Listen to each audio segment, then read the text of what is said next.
Sister, good morning. Good morning. Good morning to all the personnel of CRTV and my profound gratitude to the General Director who permitted me to express myself in your studio. December, in which we celebrate the World AIDS Day, has always been an occasion to give clarity on HIV issues, especially to those involved in the response against HIV in our communities. You have been a part of this. For about 30 years, you have put in place the Centre d'accueil de l'Espoir. Yes, we are among the first people to be engaged in the response against AIDS in Cameroon. That was between 1988 and 1989. Since that time, it was about 31 years and our work has been highly appreciated. Okay, it all began with the journey you took to Uganda. You realized the ravages caused by AIDS in Uganda, and returning to Cameroon, you told yourself that you had to do something. The journey to Uganda only came to cement the idea I already conceived. Everything began at the College Cristo Roi of Buta. In 1988, I was the principal of a college. So when I sent the students away for fees, they came without fees and others went and never came back. They would tell me that their parents were sick. One day, I actually went to see if the parents were sick. I found many of them lying down. More than 30 people, among whom were their parents. Since I knew them, I decided to take them to the Method Hospital. They were examined, and when I was about to leave, Dr. Freeman called and said, "My sister, you know, all these people will die.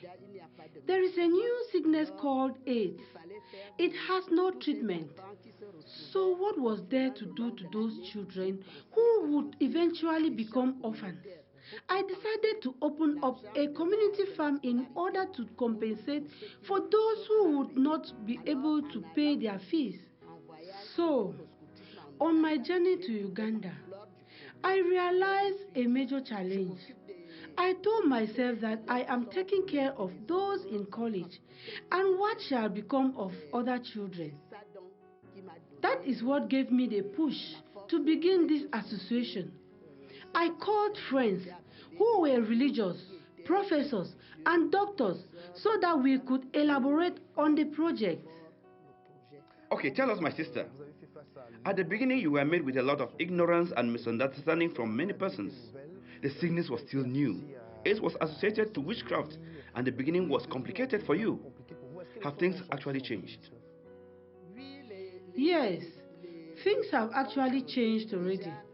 You can see that people living with AIDS now discuss openly, even us in our association, because we are working with poor people. We operate from the base. People even think that we only help the orphan from AIDS. No.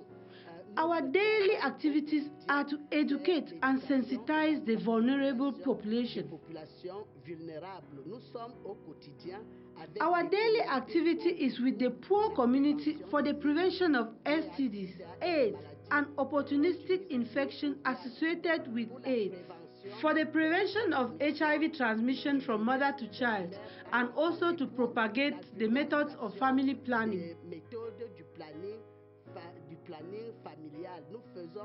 We carry out this work in urban areas, in semi-urban areas, and in rural areas.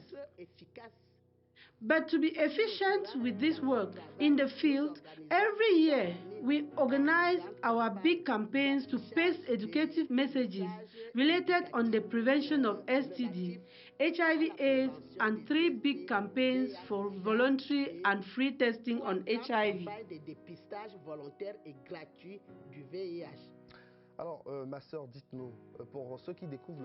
Sister, tell us, for those of us who would like to know the work you are carrying, if you are asked to present Centre d'accueil de l'Espoir, we have understood that you don't only take care of AIDS orphans, you also take care of children in vulnerable situations and people infected with HIV and AIDS.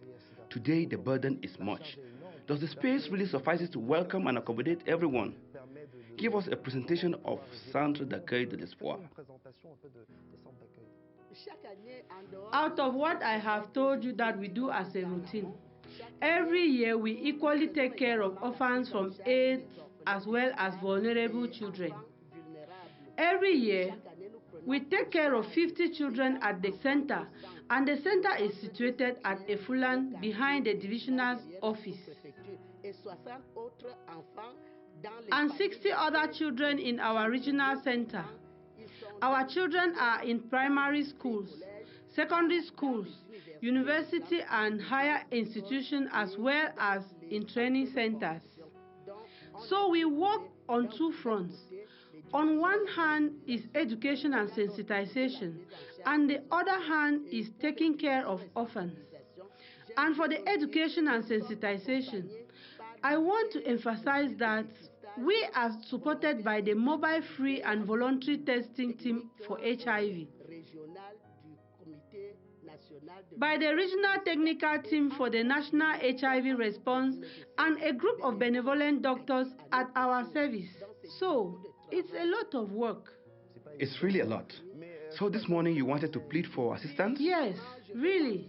I want to do a request, a religious request, a woman's request, a mother's plea to stop and assume her responsibilities.